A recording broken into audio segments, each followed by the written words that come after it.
thank the Lord for what we heard today. परमेश्वर को धन्यवाद देते हैं जो बातों को हमने आज सुना है। I was thinking, the people of the world, they say one phrase, और संसारिक लोग एक बात कहते हैं, money speaks. पैसा जो है वो बोलता है। So I should judge myself whether I have the same mindset, money speaks. और मुझे मेरे बारे में सोचना है कि क्या मैं उसी तरीके से सोचता हूँ क्या कि पैसा बोलता है। That I have lot of money, then I can spend it on what I want. मेरे पास बहुत पैसा है और मुझे कोई बहुत से चीज़ों के ऊपर मैं खर्चा कर सकता हूँ। Any expensive gadget I see in the market, somewhere in the billboards, I want that. और जो अच्छी चीज़ें अच्छे वस्तु को मैं देखता हूँ बोर्ड के ऊपर, मैं उसे लेने की कोशिश करता हूँ। Anything that I see in someone in the office, someone is having something good, I also want that. और ऑफिस के अंदर कुछ लोगों के पास कुछ अच्छी वस्तुएं हैं और मैं देखता हूँ और मैं ये सोचता हूँ कि मुझे भी वो चाहिए। I have the money, I can do what I want with it. और मेरे पास पैसा है, मैं उसके साथ कुछ भी कर सकता हूँ। That is one indication of zero trust in God. और ये एक चीज़ है जब हमारा भरोसा जो है परमेश्वर के ऊपर एकदम शून्य हो जाता है। Because I think money is there, so I have everything. और क्योंकि मेरा सोच ऐसा है कि क्योंकि मेरे पास पैसा है इसलिए मेरे पास सब कुछ है। And in the Bible, I see in example of a person who God allowed him to lose everything. और एक उदाहरण मैं देखता हूँ कि बाइबल में कि परमेश्वर ने सब कुछ उसने खो लिया था। Job was so rich, God allowed him to lose everything. और आयुब के बारे में हम देखते हैं कि वो इतना अमीर था कि एक स्थिति ऐसा आ गया कि वो सब कुछ खो गया उसका। And still he was trusting in his righteousness and trying to show as if he was good. और फिर भी हम देखते हैं कि वो अपना धार्मिकता के ऊपर भरोसा कर रहा था और अपने आप को एक भलाई या एक अच्छा इंसान के रूप में दिखा रहा था। God brought him to a place where he said, I don't have anything to say also. He had so much to say, so much to justify, something to tell God. और उसके पास एक ऐसा स्थिति पे परमेश्वर लाता है क्योंकि उसके अंदर बहुत बोलने के लिए उसके पास था, उसका धार्मिकता के बारे में, उसका अच्छे चीज़ों के बारे में जो उसने किया वो बताने के लिए उसके पास बहुत कुछ उसके मन के अंदर भरा था। So God showed him who he is, the sovereignty of God, and he was silenced. He said, I put my hand in my mouth, I can't say a single word now. और फिर एक ऐसा स्थिति आ जाता है कि जब वो परमेश्वर का वो बड़ा उसका जो बड़ा जो परमेश्वर का जो सामर्थ को देखता है और कहता है कि मैं अभी अपना मुंह को मैं बंद कर लेता हूँ। So that is the place where God wants each one of us to come to, that I have nothing to say. और हमें इस तरीके में आना है कि अभी मेरे पास कुछ नहीं है बोलने के लिए, वैसे एक स्थिति में मुझे आना है। It's like many places we see the 0 point, the zero. God brings us to zero. एक शून्य का जो स्थान परमेश्वर हमें उस स्थान पे लाता है, वो चीज को मुझे देखना है। Moses was expert in speech. God brought him to a 0 point. और जब मूसा जो है जो बोलने के लिए बहुत बोल सकता था, लेकिन परमेश्वर उसे एक शून्य में लेके आ जाता है। Peter was very expert in fishing. God brought him to a 0 point. और पतरस के बारे में देखते हैं कि वो मच्छी पकड़ने में बहुत ही माहिर था, उसको शून्य में लेके आ गया। And many other places we see that about Asa also there is another place also where we see God always keep bringing a person to a 0 point. और बहुत से ऐसे जगहों में हम देखते हैं कि परमेश्वर मनुष्य को उसका उस शून्य के क्षण में लाता है। Don't we think that Peter would have tried every direction to see whether he gets fish? और पतरस बहुत सा तरीके से वो सोचा होगा, खोज भी किया होगा मच्छी पकड़ने के लिए। He was expert. Maybe he must be the best fisherman in around that time. उस समय का एक अच्छा मछुआरा था, एक्सपर्ट था वो। But God wanted to teach him something. That's why God didn't allow a single fish to come into his net. और परमेश्वर कुछ सिखाना चाहता था, इसलिए एक भी मच्छी वो नहीं पकड़ पाया उस रात को। I thank God for his love for us. मैं परमेश्वर को धन्यवाद देता हूँ उसका जो प्रेम हमारे ऊपर है उसके लिए। That he makes us zeros so that we can trust in him. वो हमें शून्य करता है ताकि हम उसके ऊपर और भरोसा हम कर सकते हैं। And then we are even the things that we can do easily, that we find a cry, Lord, I can't do this. और जब हम चीज़ों को आसानी से जो करने की जो काम भी है वहाँ पे हम रो करके परमेश्वर से पुकारते हैं और कहते हैं प्रभु मैं नहीं कर सकता हूँ इसको। That is the place where Moses came to. और उस जगह में मूसा भी आया। I can't even speak. I can't even speak a single. I'm having such a that I am so unable to do anything.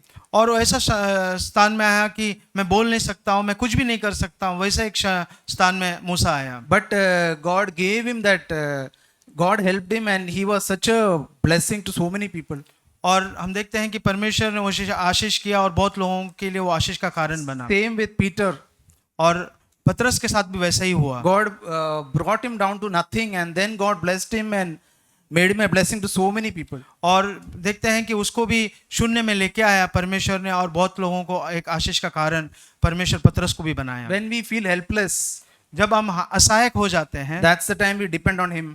तब जाकर के हम परमेश्वर को भी भरोसा करते हैं। Our difficulty can be our studies for the children. और हमारे जो मुश्किलें जो है हमारा पढ़ाई हो सकता है बच्चों लोगों के लिए। Maybe some tough decision to be taken in the office. और जो मुख्य निर्णय लेने का भी एक बात हो सकता है। I want to encourage the children, please don't trust in our own ability to study. और बच्चे लोगों से ये मैं कहना चाहता हूँ कि अपना ही स्वयं बुद्धि के ऊपर भरोसा मत करो पढ़ाई के ऊपर। Because God doesn't want, even from the childhood, God wants us to depend on Him. Lord, I can't do these studies. Give me grace. और बच्चे होते उस समय से परमेश्वर यही चाहता है कि बोल सकते हैं कि परमेश्वर से मुझसे नहीं होता है प्रभु, आप ही मुझे उसके लिए ज्ञान और बुद्धि देना पढ़ाई करने के लिए। Sometimes the studies can be so burdensome. कभी-कभी पढ़ाई करना जो है एकदम बोझ के समान हो सकता है। I can just, that is the time, right time to pray. Lord, give me grace. This is so difficult. I can't understand. और उस समय हम प्रार्थना कर सकते हैं प्रभु मुझे अनुग्रह देना, मुझे समझ में नहीं आता है। There is so much to study. The syllabus is vast. और कितना पढ़ाई करना है, सिलेबस कितना ज़्यादा है मेरे लिए। But I trust in you, Lord. You will not allow me to go through anything that I cannot bear. और मैं आपके ऊपर भरोसा करता हूँ, ऐसा कुछ भी चीज़ आप होने नहीं देंगे जो मैं नहीं सहन कर सकता। And I tell you, we will see God working in us and helping us. और मैं ये बोलना चाहता हूँ कि परमेश्वर जो काम करेगा वो आप देख सकेंगे। He is a rewarder of those who diligently seek Him. और वो जो है इनाम देने वाला है जो पूर्ण तरीके से उसके ऊपर भरोसा करके उसका खोज करता है। If we come as a zero, God will help. और जब हम शून्य होके आते हैं परमेश्वर जरूर सहायता करेगा। May God help us. परमेश्वर सहायता करे। I want to share on being called and chosen. और मैं उसके ऊपर बताना चाहता हूँ कि बुलाहट के ऊपर और चुनाव के ऊपर। If you read the whole Bible from the New Testament to the Old Testament, पूरा जब हम बाइबल को पढ़ते हैं पुराना नियम से नया नियम, you can see that there's a calling that God is making all through the Bible. और एक बुलाहट है जो परमेश्वर जिस प्रकार से लोगों को बुलाता है। In the book of Matthew, chapter 22, और मत्ती के सुसमाचार उसका 22वां अध्याय, Matthew 22, 14. 22 का मत्ती का 22 का 14। For many are called, but few are chosen. बहुत लोगों को बुलाया जाता है लेकिन बहुत कम लोगों को चुना जाता है। And again in John 6:44, और यूहन्ना के सुसमाचार का 6 का 44, no one can come to me unless the Father who sent me draws them. और कोई भी मेरे पास आ नहीं सकता जब तक पिता जो है वो उसे बेचता नहीं है। And again in Deuteronomy 7:6, और व्यवस्था विवरण में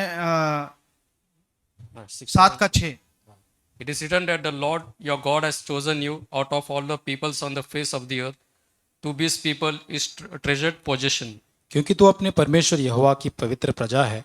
यहोवा ने पृथ्वी भर के सब देशों के लोगों में से तुझको चुन लिया कि तू उसकी प्रजा और निज भाग ठहरे। In the whole Bible, the God is in the business of calling people. और पूरा जो बाइबल में हम यही पढ़ते हैं कि पवित्र शास्त्र में कि परमेश्वर बुलाता है लोगों को। And we qualify or disqualify ourselves by the decision we take. और उसमें चुनाव होना या नहीं होना वो हमारा निर्णय के ऊपर है कि कैसे हम निर्णय लेते हैं हमारे जीवन में। So we all in the church because of a calling. हम लोग सब इस कलीसिया में क्योंकि हमारा एक बुलावा होने के कारण। Jesus has called us from different places और प्रभु यीशु मसीह ने हमें अलग अलग जगह से स्थानों से हमें बुलाया है and placed us in his body. और उसने अपने देह में हमें रखा है। And if you see in the Bible, अगर हम पवित्र शास्त्र में जब हम देखते हैं Jesus, the God also called children. और बच्चे लोगों को भी प्रभु यीशु मसीह ने बुलाया है। There's a small child called Samuel. और सैमुअल नामक एक बच्चा था, He's chosen. उसको चुना गया था He has a calling on his life. और उसका एक बुलावट था उसके जीवन In में। the same way, we as Christian, we also have a calling in our life. और हम मसीहा होने के कारण हमारे लिए भी एक बुलावा परमेश्वर की ओर से है। If we see in the book of Luke, और लूका के सुसमाचार में जब हम देखते हैं chapter 18, 18वां अध्याय 18 to 23, उसका 23, 18 से 23, there's a story Jesus tells of a rich man. और एक धनी व्यक्ति के बारे में प्रभु यीशु मसीह बताता है। He has a big calling on his life, उसके लिए एक बड़ा बुलावट था उसके जीवन में, but because of his decision, उसका निर्णय लेने के कारण he lost the calling. और वो बुलावा जो था वो खो लिया उसने। Jesus tells him that you lack one thing in your life. और प्रभु यीशु मसीह उससे ये कहता है कि एक चीज जो है वो तुम्हारे पास नहीं, वो उसका कमी है। He was very rich. He was having lot of money. उसके पास पैसा बहुत था और बहुत धनी था। And Jesus told him to sell everything he has and give it to the poor. और उसने ऐसा, प्रभु यीशु मसीह ने ऐसा कहा, सब कुछ जो है तेरे पास है बेच करके कंगालों को दे दे। Then he placed a calling on his life. और उसका जीवन में एक बुलावट परमेश्वर ने, प्रभु यीशु मसीह ने रखा। And he told that come and follow me. और फिर कहा कि आकर के मेरे पीछे हो लेना। But he went away sad. और फिर हम देखते हैं कि वो एकदम दुखी होकर चला गया। And in the same way, we have a person in New Testament, Judas. और जुडास के बारे में हम देखते हैं कि नया नियम में He has also got a good calling on his life. उसका भी एक अच्छा बुलावा था। But in the process of time, और समय के समय में the love of money hardened his heart. और पैसा का जो लोभ है उसका हृदय को कठोर कर दिया। And he took a decision. फिर उसने निर्णय लिया And he lost the calling on his life. और उसने भी वो जो परमेश्वर का बुलावा जो था वो उसने खो लिया। In the same way, we as Christians, और उसी तरीके से हम जो मसीह के जो लोग हैं, there will be something in our life that is lacking. और हो सकता है कुछ चीजें हमारे अंदर भी कमी घटी हो, It can be anything. कुछ भी हो सकता है। Only it is between you and God. और वो जो है हाँ तुम्हारे और परमेश्वर के बीच में है। And if you are chosen by God, अगर परमेश्वर ने आपको बुलाया है so He will tell us to live whatever that is lacking in our life. और जो चीजें हमारे अंदर में कमी है उसे छोड़ने के लिए परमेश्वर कहेगा। The things we are very attached. और जो चीजों से हमारा ज्यादा लोभ रहता है, ज्यादा हम अटैच रहते हैं, लगे रहते हैं, If you don't do that, अगर हम नहीं करेंगे the calling in our life, और जो बुलावा हमारे जीवन में है the calling that Jesus placed, we lose that. और जो बुलावा से प्रभु यीशु मसीह हमें बुलाता है वो हम खो लेंगे। I want to share something which is on my heart. और मेरा हृदय में जो बात है उसके ऊपर मैं बताना चाहता हूँ, बांटना चाहता हूँ। Luke 17, लूका रचित सुसमाचार 17वां अध्याय 17 onwards. उसका 17 से। Then Jesus answered and said, where there are 10 cleansed, but the 9, where there not 10 cleansed, but the 9, where are they? Was no one found who returned to give glory to God except this foreigner? And he said to him, stand up and go, your faith has made you well. Here 10 people, yeah, sorry. लूका 17:17 से आगे। इस पर यीशु ने कहा, क्या 10 शुद्ध न हुए थे? फिर वे 9 कहाँ हैं? क्या इस परदेशी को छोड़ कोई और न निकला जो परमेश्वर की बड़ाई करता? तब उसने उससे कहा, उठकर चला जा, तेरे विश्वास ने तुझे चंगा किया है। God was speaking to me through this passage. और इस वचन के द्वारा परमेश्वर मुझसे बात किया। You know, I remember 30 years back, 30 साल पहला I cried out to God. मैं परमेश्वर के ओर रो करके पुकारा। I'm sure I was a foreigner. और उस समय मैं एक फॉरेनर, मतलब परमेश्वर को नहीं जानने वाला था। I was in a corporate company and working, and I was full of sin. और एक कॉर्पोरेट कंपनी में काम करता हुआ और बहुत पाप से भरा हुआ व्यक्ति था। Full of pride, और बहुत घमंड मेरे अंदर था। full of sin. और बहुत पापों से मैं भरा हुआ था। I went and hit a rock bottom. और फिर मैं एकदम दीन स्थान पे चला गया। I didn't have any way. I didn't have any way in life. मेरे पास कोई रास्ता नहीं था जीवन में। All the ways were shut. पूरा जो रास्ता है वो बंद हो गए थे। I ended up in prison. और मैं मेरा जो जीवन जो था वो बंदीगृह में खत्म हुआ। There I cried out. और उस बंदी गृह से मैंने रो करके चिल्लाया, if there is a true God, अगर एक सच्चा परमेश्वर है, give me one chance. मेरे को एक चांस देने के लिए, मौका देने के लिए। I praise you today. As the song was going, I was praising God because God heard this prayer. और मैं जैसा गाना चल रहा था, तभी मैं परमेश्वर को स्तुति दे रहा था, क्योंकि परमेश्वर ने मेरा प्रार्थना को सुना था। I want to be grateful till I die. और मुझे जो है परमेश्वर की विश्वास योग्य रहना है जब तक मेरा मृत्यु नहीं होता, मृत्यु तक। Last week, my son, got a job in one of the IT companies. और मेरा जो बेटा को एक नौकरी मिला IT का एक कंपनी में। He's 23, got saved, and he's having a good life actually. और वो 23 साल का है, उसका अच्छा जीवन है, उसका उद्धार भी हुआ है। I was just calculating in that 23 age what I was doing. और मैं सोच रहा था कि उस 23 साल में मैं क्या कर रहा था। My life was stuck. मेरा जो जीवन है वो खत्म हो गया था। But my son, मेरा जो बेटा, I am grateful that God heard that prayer and not only blessed me, is blessing my son. And he is walking, definitely he is not in the new covenant, but I believe one day he will walk into that. और मैं धन्यवाद देता हूँ परमेश्वर को। परमेश्वर ने मेरा प्रार्थना को सुना, और आज सिर्फ मेरा आशीष नहीं, लेकिन आज मेरा बेटा को भी परमेश्वर ने आशीष किया। और आज वो परमेश्वर के भय में चल रहा है, नया नियम में नहीं है। विश्वास करता हूँ आने वाले दिनों में परमेश्वर वो भी उसको सिखाएगा। Please pray for us. उसके लिए हमारे लिए प्रार्थना करना। Thank you. धन्यवाद। मैं प्रभु का धन्यवाद करता हूँ जैसे इस वचन को सुना कि हम परमेश्वर के ऊपर पूरी तरह से असहाय रूप से निर्भर होने के बारे में। इस बात को मैंने मेरे जीवन में अनुभव करके दिया कि बार बार परमेश्वर ने मेरे जीवन में भी कई बार उन असफलताओं को आने दिया, बार बार, जिसको मैं नहीं समझ पाता था कि प्रभु उन असफलताओं को मेरे जीवन में क्यों आने दिया। बार बार मैंने देखा एक 8 से 10 साल का समय मेरे जीवन में, खासकर करियर में, एक ऐसे असफलता का दौर रहा जहाँ पर एक के बाद एक असफलता और असफलता को देख रहा था।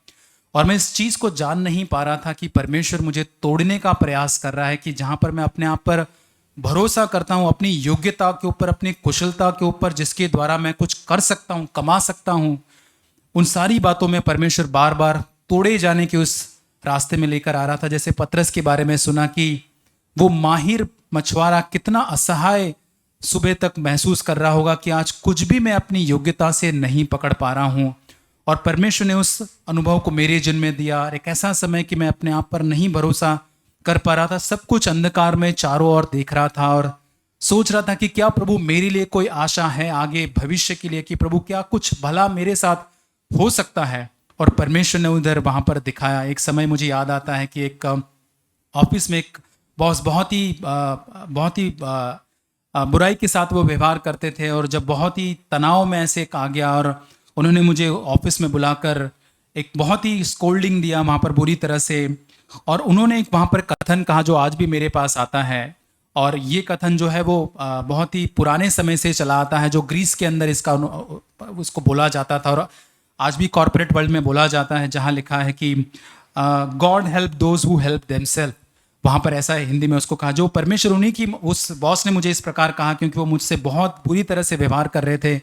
परमेश्वर उन्हीं की सहायता करता है जो अपनी सहायता करना जानते हैं, जो एक रीति से ये दिखाता है कि जहाँ हम अपने खुद के कामों पर बहुत ज़्यादा भरोसा रखते हैं, जहाँ हम कड़ी मेहनत पर बहुत ज़्यादा भरोसा रखते हैं और अपने प्रयत्नों को हम वहाँ पर करते हैं, परफॉर्म करते हैं बहुत ज़्यादा कड़ी मेहनत करके, उन्हीं को परमेश्वर या भगवान वो कहते हैं कि उनकी सहायता कर सकता है। और इस बात को जब उन्होंने कहा तो मैं परमेश्वर के सामने उस बात को लेकर आया कि प्रभु हमारा भरोसा केवल परमेश्वर पर ही होने पाए। भले जगत में हम देखते हैं कि एक दूसरा सिद्धांत चलता है जो अपने आप पर भरोसा रखने के ऊपर ज़्यादा जोर देते हैं, लेकिन मैंने देखा उन 10 सालों के अंदर परमेश्वर ने पूरी तरह से शून्य कर दिया। जब तक कि मैं अपने आप पर कोई भरोसा न रख सकूं, परमेश्वर ने उन बातों में और अधिक तोड़ता गया। और आज जैसे इस वचन को सुन रहा था, वहाँ देखा कि हमको अपने आप पर भरोसा नहीं, लेकिन परमेश्वर पर भरोसा रखना भी बहुत ज़रूरी है। बहुत आसान होता है कठिन हालातों में परमेश्वर पर भरोसा रखना, लेकिन भरपूरी को जब हम देखने लगते हैं बड़ा कठिन हो जाता है कि हम उस परमेश्वर को भूल जाते हैं जो उस कठिनाई से, उस तराई से, उस घोर अंधकार भरी तराई से हमको यहाँ तक लेकर आया, जब आंसुओं में तकलीफों में उस परमेश्वर ने हाथ नहीं छोड़ा। उस निर्भरता को मैं चाहता हूं कि मेरे जीवन में, हमारे जीवन में हम हमेशा बनी रखें कि प्रभु जो कुछ आज हमारे हाथों में तूने दिया है सब कुछ तेरे कारण है प्रभु जी, और तेरी महिमा के लिए प्रभु। कभी भी हम गर्व घमंड न करने पाए कि ये मैंने कमाया है या मेरे द्वारा है, चाहे वो परिवार की आशीष हो, चाहे वो संसार की कोई भी आशीष परमेश्वर हमें देता हो। और अंत में इस बात को मैंने एक जगह पर पढ़ा था कि वहाँ लिखा है कि एक इंग्लिश में उसको मैं पढ़ना चाहूँगा, उसको बाद में उसको अनुवाद करूँगा। अंत में वहाँ लिखा है कि इन क्रिश्चियन लाइफ एंड मिरेकल और विक्ट्री और the answered prayer is not the real joy or celebration, but if you are truly trusting in the Lord and resting in Him, the process itself becomes joy and celebration. और ये मुझे बहुत अच्छा लगता है कि मसीही जीवन के अंदर हमें चमत्कारों के लिए इंतजार नहीं करना है, अंत में आने वाली विजय के लिए इंतजार नहीं करना है, प्रार्थनाओं के उत्तरों के लिए मुझे इंतजार नहीं करना है कि जहां पर मैं उत्सव को मना सकूं, आनंद को मना सकूं। लेकिन यदि मैं परमेश्वर पर पूरी तरह से भरोसा रखता हूं, उस पर ही मैं विश्राम करके बना रहता हूं, तो जो उस कठिनाई की प्रक्रिया से जब मैं गुजरता हूं वो मेरे लिए एक आनंद का और उत्साह का कारण बन सकता है। तब मुझे एक चमत्कार के लिए, प्रार्थना के उत्तर आने तक मुझे इंतजार करने की जरूरत नहीं। और ये जीवन मैं अपने जीवन में तब प्राप्त करूंगा जब मैं परमेश्वर पर पूरी तरह से भरोसा नहीं करूंगा। मैं चाहता हूं अपने जीवन में 3 चीजों को करने के लिए, जो है कि मैं हमेशा परमेश्वर के सारे उपकारों के लिए निरंतर धन्यवाद देता रहूं, प्रतिदिन वो धन्यवाद बढ़ता जाए। दूसरी चीज, अपने जीवन में किसी भी बात को लेकर मैं तुलना ना करूं कि किसी भी व्यक्ति के साथ अपने जीवन के, चाहे वो आत्मिक हो या भौतिक हो। तीसरी बात कि कभी भी मेरे जीवन के अंदर मैं हर समय अपने जीवन में संतुष्टि में बना रहूं, चाहे वो कैसी भी परिस्थितियां हो। परमेश्वर मदद करे कि उस संतुष्टि में मैं बना रहूं। आमीन। I thank God for the very encouraging word. प्रभु का धन्यवाद करता हूं प्रोत्साहित वचन के लिए। So today we hear that Brother Abu, the marriage life, it's like a example for us. और भाई अबू के जीवन से हमने देखा कि उनका विवाह का जीवन हमारे लिए एक उदाहरण है। That is what in some people life like it is a warning for everyone. और उसी प्रकार से कई लोगों का जीवन लोगों के लिए एक सावधानी या वार्निंग बन जाता है। So the Israel people also that it written in 1 Corinthians chapter 10. और पहला कुरिन्थियों 10 अध्याय में इसलिए लिखा है, It is mentioned that everything is written for our warning. और सब कुछ हमारी चेतावनी के लिए लिखा गया, वहां ऐसा लिखा है वचन में, Because they did not believe God. क्योंकि उन्होंने परमेश्वर पर के ऊपर भरोसा नहीं किया। So that is what their life, it is warning for us. और इसलिए उन ऐसे लोगों का जीवन हमारे लिए एक चेतावनी या वार्निंग के समान है। So even my life also can be a warning for them or it can be example for them. और वैसे ही उसी प्रकार से मेरा जीवन भी अन्य लोगों के लिए एक तो चेतावनी बन सकता है, वार्निंग, या फिर उनके लिए एक एग्जाम्पल, उदाहरण बन सकता है। So that is totally it is depending on me. और ये पूरी रीति से मुझ पर निर्भर करता है। So if I trust fully completely God, I can do nothing without you. और मैं यदि पूरी तरह से इस पर भरोसा करके कहूँ कि प्रभु मैं तेरे बिना कुछ भी नहीं कर सकता हूँ, If I am not putting trust on me, मैं अपने आप पर भरोसा नहीं रखता हूँ, then definitely it is I can be glorify God and I can be an example for others. तब मैं पूरी रीति से परमेश्वर को महिमा देने वाला बनूंगा और अन्य लोगों के लिए एक उदाहरण का कारण बनूंगा। But that is what I used to think that whatever we are showing that we have to reap it. और यही मैं सोच रहा था कि जो हम बोते हैं उसको हम काटते हैं। So that is what if we are sowing good things, I can reap good things. यदि हम भली चीजों के लिए बोते हैं तो भली चीजों की कटनी करेंगे। It is the law of God cannot be changed. परमेश्वर का कानून बदला नहीं जा सकता। But even I failed, what I can do? और यहाँ तक यदि मैं असफल हो जाता हूँ, गिर जाता हूँ, तो मुझे क्या करना चाहिए? God is so merciful. और प्रभु इतना दयालु है। Even though I lost the first best, और यहाँ तक कि जो पहला सर्वोत्तम परमेश्वर का मैंने खो दिया, फिर भी but God can give the second best. और उसके बाद परमेश्वर मुझे दूसरा सर्वोत्तम उसका दे सकता है। God will never despise anyone. परमेश्वर कभी किसी को तुच्छ नहीं जानता है। Only thing is I have to acknowledge my fault. और सब पहली चीज जो मुझे केवल करना है कि मुझे अपनी गलती को केवल मान लेना है। So that is what I used to do in my life. और यही मैं अपने जीवन में ने किया। Amen. आमीन।